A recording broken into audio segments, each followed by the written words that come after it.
The accumulation of debts is a most fearful evil. A quote from Thomas Jefferson that is more relevant than ever right now. Just like I said last week, America has a spending problem, but this time it's not the consumer. The U.S. government is racking up debt at an unprecedented pace, $36 trillion and counting. Alexander Hamilton's original vision of national debt has not materialized in the way that he imagined, and now we suffer the consequences.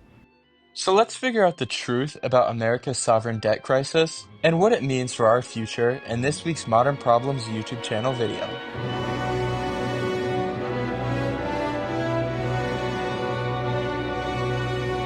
The story of America's sovereign debt is one of imbalance, spending far outpacing revenue.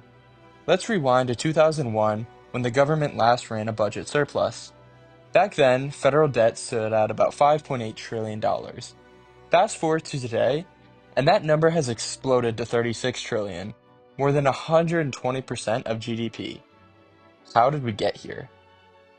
The 2008 financial crisis was a turning point.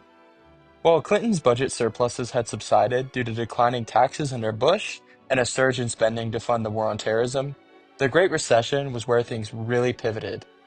To stabilize the economy, the government leaned heavily on stimulus spending and kept interest rates near zero for over a decade.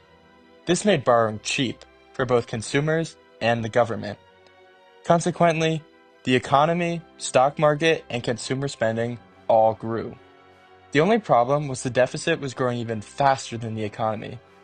Bipartisan support for massive spending in return for stock market gains underpinned this whole decade.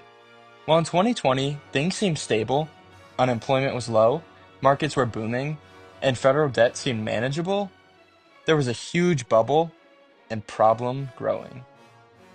In 2020, as COVID spread worldwide, the US government issued unprecedented stimulus to keep the party going.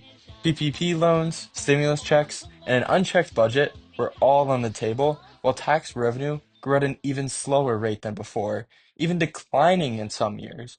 A recipe for fiscal disaster. So why has the US government become so reliant on spending? It's not a new thing. It's a combination of decades-long structural issues, economic pressures, and political dysfunction that have created an addiction to borrowing. Let's break it down. First, entitlement programs like Social Security and Medicare are at the heart of the issue. These programs were designed decades ago to support retirees and provide health coverage for seniors and low-income Americans. But here's the problem. As the population ages, these programs are ballooning. Right now, seniors make up 17% of the US population, and that number is growing every year while the base of young folks to support them declines. And that's accelerated by a current immigration crackdown. Politicians from both parties know that cutting these programs will be political suicide, so instead of reforming them, they let the spending grow unchecked. For millennials and Gen Z, it's almost a Ponzi scheme. Pay in to fund other people's retirement while your chances of getting anything decline by the day. Then there's the interest payments on the debt, which have become their own monster. In 2024 alone, the government spent $881 billion just paying interest on its debt, more than it spent on national defense. Not a great look according to Ferguson's law, which contends that any great power that spends more on debt service, the interest payments on the national debt, than on defense will not stay great for very long. With interest rates rising thanks to inflation, these payments are expected to hit $1.8 trillion by 2035, over doubling in the next 10 years. That's money that could have gone to education, infrastructure, or even reducing the deficit, but instead, it's just paying off past borrowing. Now, let's talk about economic pressures that have fueled this addiction to spending. Recessions play a big role here. Every time there's an economic downturn, whether it's the 2008 financial crisis or COVID-19, the government steps in with massive stimulus packages to stabilize things. And while those measures are necessary in the short term, they leave behind permanent programs and higher baseline spending that never fully go away. Is it really worth it to prop the stock market up for a few months? I'm not so sure. COVID-19 is a textbook example of this. The government spent over $5 trillion on stimulus checks, unemployment benefits, and business aid during the pandemic. While this helped avoid an economic collapse, it also created inflation by flooding the economy with cash. And now that inflation is out of control, the Federal Reserve has been forced to raise interest rates, making it even more expensive for the government to continue to borrow money. Okay, now here's where things get even messier. Politics. Neither party wants to take responsibility for cutting spending or raising taxes because those moves are deeply unpopular with voters. Instead, politicians kick the can down the road with short-term fixes like continuing resolutions or debt ceiling increases, without addressing the root causes of our fiscal problems. And then let's not forget defense spending here, which is another sacred cow in Washington. The US spends more on its military than the next 10 countries combined. While national security is important, defense budgets have grown steadily over time thanks to lobbying from defense contractors, forever wars, and the fronting of the European peace dividend for the last 30 years. So when you put this all together, entitlement growth, mounting interest payments, recession-driven spending spikes, political gridlock, it's no wonder we're in this mess. The government has become addicted to borrowing because it's easier than making tough choices about where to cut back or how to raise revenue. The situation is unstable and cracks are starting to show. Credit rating agencies like Fitch have downgraded US debt from AAA to AA+, citing concerns over rising deficits and political dysfunction. If confidence in America's ability to repay its debts falters further, we could face a fiscal crisis or even jeopardize the dollar's status as the world's reserve currency. The federal government is running massive deficits year after year.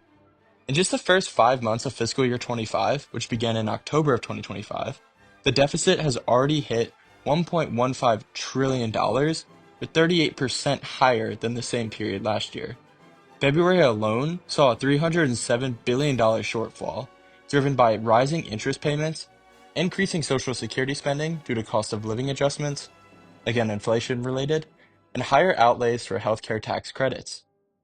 And here's where it gets even more concerning. Congress is doubling down on tax cuts and spending extensions this year, which will only widen the budget gap further.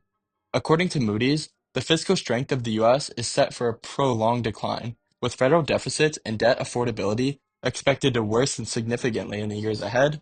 But of course, let's all celebrate our likely tax cuts coming.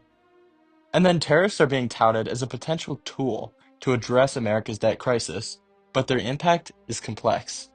With Liberation Day behind us, the US government seeks higher import taxes for a list of countries, aiming to generate additional revenue for the Treasury. While tariffs do bring in money, about $80 billion a year currently, they're essentially a tax on consumers, as higher import costs are passed down in the form of increased prices. Proponents argue that tariffs could help offset deficits or even fund tax cuts, but the numbers just don't add up. Even aggressive tariff policies would only reduce the annual deficit by around 10%, barely making a dent in the $36 trillion national debt. The highest projection for tariff revenue is just $835 billion a year, under perfect conditions, far from enough to solve the issue. Worse, tariffs can actually slow economic growth and increase inflation, creating more challenges for debt management. Ultimately, while tariffs may provide short-term revenue, they're far from a sustainable solution to America's fiscal problems. So what does this all mean? It means we're hurtling towards a future where debt consumes an ever larger share of our economy. Rising interest payments will crowd out essential investments in infrastructure, education, and innovation, all while leaving future generations to foot the bill. Let's take a closer look at some of the numbers. So the national debt has reached $36 trillion, dollars, which is 122% of our current GDP.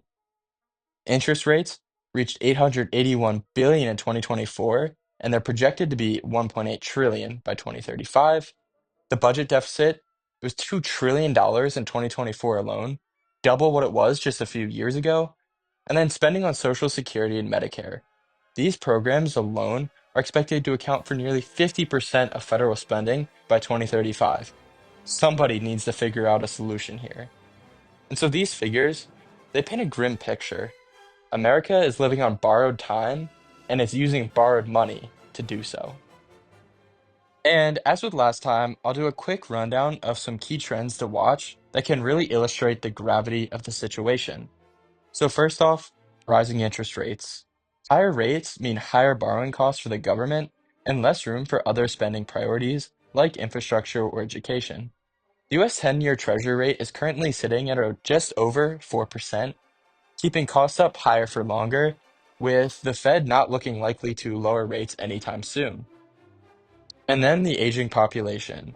As baby boomers retire in mass, entitlement programs will strain federal budget deficits even further. By 2030, the average citizen will be over 40 years old, up from 38 in 2020. By 2050, there will be 82 million Americans older than 65, a 47% increase from 2022, and an even greater strain on Medicaid and Social Security than our current situation. And then looking at the per capita numbers, when the national debt is divided by the population, the debt per citizen in the US is over $106,000 per person, about 125% of the GDP per person. This number doesn't look great as GDP is very unlikely to catch up to the national debt without massive and painful inflation. So there you have it. A new week, the same problem, kind of. America's sovereign debt crisis, like the consumer debt crisis, isn't just about numbers. It's about priorities, politics, and the future of our economy. If we don't address this soon, we risk leaving future generations with an unsustainable burden, as if they don't have enough on their plates already. I don't know how this is going to get figured out, but it's going to take someone with intellect far beyond my comprehension and a miracle far beyond my imagination. So thank you for watching this week's Modern Problems YouTube channel video. If you have any thoughts or ideas for future topics, drop them in the comments below. I'd love to hear your thoughts. Thanks again and have a great rest of your day.